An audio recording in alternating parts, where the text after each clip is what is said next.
Hey guys, welcome back to Mrs. Lee History. Today we are going to review the important 5 W's of the First Continental Congress.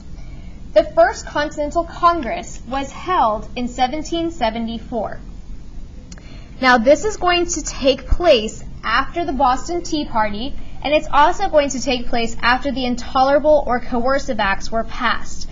Colonists are really starting to feel the effects of these laws, and they're really starting to feel that this is an infringement of their rights. So they want to do something about it. The meeting is held in Philadelphia, Pennsylvania. All of the 13 colonies sent representatives to this meeting except for Georgia. And we're thinking that the reason behind that is because Georgia is very far away from Philadelphia, so it would have taken way too long for that representative to get there. Now, what exactly is the Continental Congress? Well, it was a meeting to discuss grievances with England. And we looked at that word grievance today. We're going to come back to it again next week with Declaration of Independence. But grievance means a complaint. Now, we stopped and we talked about some of the grievances with England, including taxation without representation. Colonists are not okay with that. They want to have a voice in the Parliament. They also wanted to be able to move west of the Appalachian Mountains. So that was the Proclamation Act that they have a grievance with.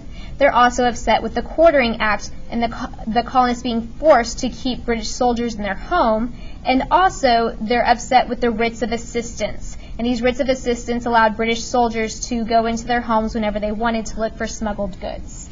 Now again, like I said, each of the colonies sends a representative except for Georgia. Okay, so I'm going to put reps from the 13 colonies. But some of your most famous representatives include Sam and John Adams, representing the colony of Massachusetts. Remember, Sam is important because he's the leader of the Sons of Liberty. Georgia is going to send George Washington. And then they're also going to send this guy, Patrick Henry. Patrick Henry is going to give a speech at the meeting, and he's going to tell all the delegates, hey, forget about your colony. Who cares if you're from Virginia? Who cares if you're from Pennsylvania or New York? At the end of the day, we should all gather together and be Americans. Okay? His other famous quote is when he goes back to his House of Burgesses in Virginia, and he says to his people, give me liberty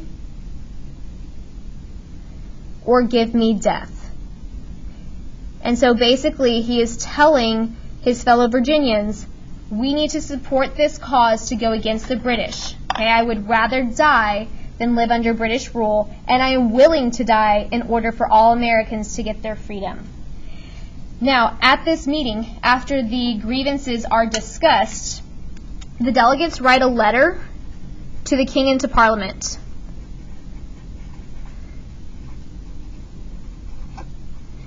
And in this letter, they list their grievances, and they ask for laws to be repealed because they feel that they are an infringement or a violation of their rights.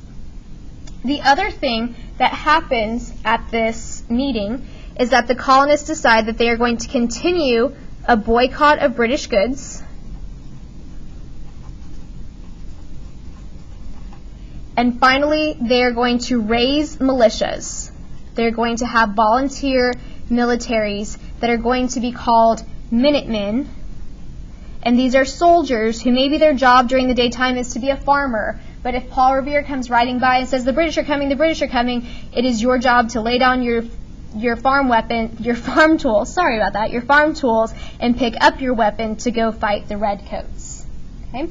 Now, we're going to go ahead and suspect that when England gets this letter, they're not too happy about it. The laws are not going to be repealed. And eventually, the First Continental Congress is going to be considered as treason, and the king is going to send in more soldiers to take care of things in the colonies. This is eventually going to lead to the first battles held at Lexington and Concord. Stay tuned for that in the next video. Don't forget to subscribe so that you can be one of the people who is eligible to win my giveaway. Make sure that you study your Quizlet and have a great night.